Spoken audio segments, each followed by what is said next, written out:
السلام علیکم دوستو حضرت عمر فاروق رضی اللہ تعالی عنہ عدل کا لرزتا ہوا ستون تھے۔ حضرت عمر فاروق رضی اللہ تعالی عنہ مسجد کے ایک ستون کے ساتھ ٹیک لگائے ہوئے بیٹھے تھے، چہرہ سخت مگر آنکھیں بوجھل، وہ شخص جس سے شیطان بھی راستہ بدل لیتا تھا آج دل ہی دل میں دعا کر رہا تھا، اے اللہ اگر مجھ سے کوئی غلط فیصلہ ہو جائے تو مجھے قیامت سے پہلے پکڑ لینا۔ یہی عمر تھے جو راتوں کو مدینے کی گلیوں میں گشت کرتے، کسی بھوکے بچے کے رونے پر خلیفہ ہونا بھول جاتے اور باپ بن جاتے۔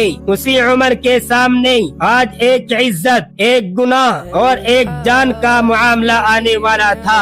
عدل کا طریقہ اسلام میں فیصلہ شور سے نہیں ہوتا، ہجوم سے نہیں ہوتا اور الزام سے تو بالکل نہیں۔ حضرت عمر فاروق رضی اللہ تعالی عنہ نے ہمیشہ ہی کہا، لوگوں کے گناہ ڈھونڈنے والا اللہ تبارک و تعالی کا نمائندہ نہیں، اللہ تبارک و تعالی کا دشمن ہوتا ہے۔ اسی لیے مدینے میں کوئی خفیہ پولیس نہ تھی، کوئی جاسوس نہ تھا، کوئی زبردستی اعتراف نہ تھا۔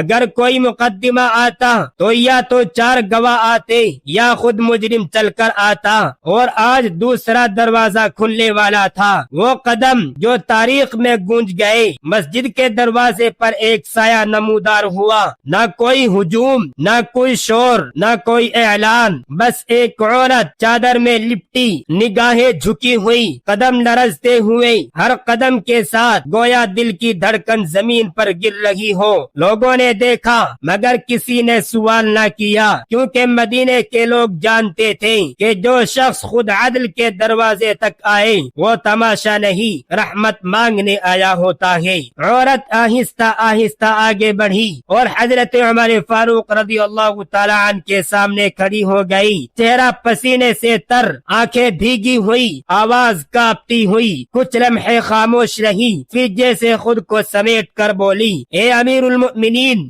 وہ ایک سانس لے کر بولی، میں نے زنا جیسا گناہ کیا ہے۔ یہ جملہ تلوار کی طرح لگا مگر کسی کی گردن پر نہیں، حضرت عمر فاروق رضی اللہ تعالی عنہ جیسوں کے دلوں پر، اور حضرت عمر فاروق رضی اللہ تعالی عنہ نے آنکھیں بند کر لی۔ یہاں فیصلہ نہیں، سوال شروع ہوا۔ حضرت عمر فاروق رضی اللہ تعالی عنہ نے فوراً کہا، خاموش ہو جاؤ، پھر نرمی سے بولے، شاید تم غلط فہمی میں ہو، شاید تم نے کوئی اور بات سمجھی ہو، کیونکہ اسلام اقرار سے پہلے 100 بہانے ڈھونڈتا ہے تاکہ سزا نہ دینی پڑے۔ عورت نے نظریں جھکا کر کہا، میں ایک گڈریے کے ساتھ غلطی میں مبتلا ہو گئی۔